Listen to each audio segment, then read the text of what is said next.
నమస్తే అండి.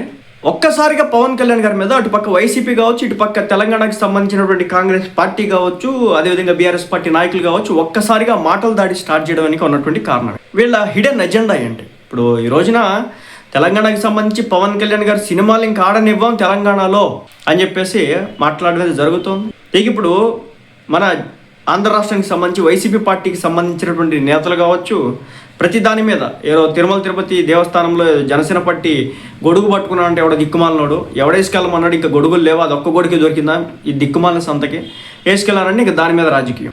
ఇప్పుడు ఏంటంటే నాగార్జున యాదవ్ అంట, ఈయనకు మంచి మంచి పేర్లు ఉంటాయి, అద్భుతమైన మనిషి. సో ఈయన గారు వచ్చేసి పవన్ కళ్యాణ్ గారికి ఒక ఛాలెంజ్ ఇచ్చినాడు అనమాట. జోకర్ అంటూ మాట్లాడినాడు అనమాట. జోకర్ పాలన చేయడం ఏంటని చెప్పేసి అది అధికారం నుండి కూడా ఇలాంటి వాళ్ళ చేత మాట్లాడుతున్నారు. కింద కామెంట్లు చూస్తే అదో నెక్స్ట్ చెప్తా, అది కూడా చెప్తాను. పవన్ కళ్యాణ్ గారు దోచుకొని దాచుకోవడమేనా లేదా ప్రజలకు పనిచేసేది ఏమైనా ఉందా అని చెప్పేసి నాగార్జున యాదవ్ గారు పవన్ కళ్యాణ్ గారిని అడగడం అయితే జరిగింది. పవన్ కళ్యాణ్ గారు దోచుకొని దాచుకోవడమేనా? సో ఈ సెంటెన్స్ గుర్తుపెట్టుకోండి, దోచుకొని దాచుకోవడమేనా? ఇప్పటి వరకు పవన్ కళ్యాణ్ ఎప్పుడైనా ఎక్కడైనా ఎవరి దగ్గరైనా దోచుకోవడం చూసినాడా ఈ నాగార్జున యాదవ్ గారు? లేదంటే దాచుకోవడం చూసినాడా?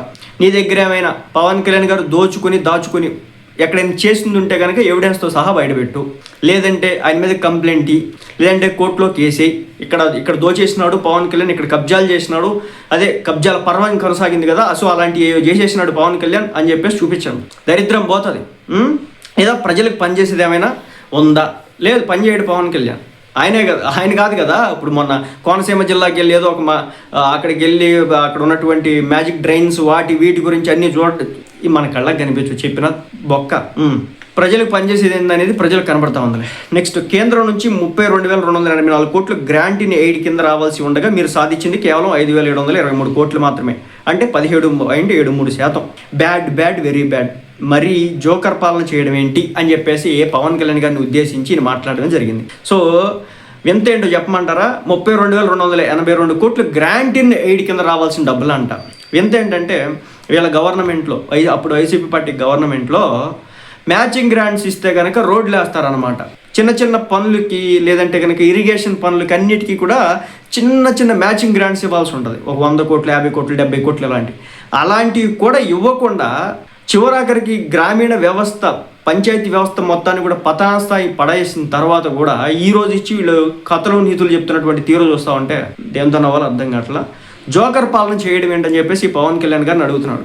ఈ జోకర్ పాలన కథ ఏందనేది నెక్స్ట్ ఎలక్షన్స్ తర్వాత కూడా మళ్ళీ వీళ్ళకి అర్థమవుతుంది, వీళ్ళు మాట్లాడేటువంటి మాటలకి. సో కింద అయితే కనుక కామెంట్లు అయితే మామూలుగా లేదు. సంతోషం, ఇప్పటికైనా మారేవో పుట్టుకల గురించి అబ్యూస్ చేయడం కాకుండా సబ్జెక్ట్కి వచ్చావని చెప్పేసి మాట్లాడడం అయితే జరిగిందన్నమాట. సరే, కానీ జగన్మోహన్ రెడ్డి గారు ఎంత సాధించారు గ్రాంట్లు అని చెప్పేసి కొంతమంది అడుగుతున్నారు.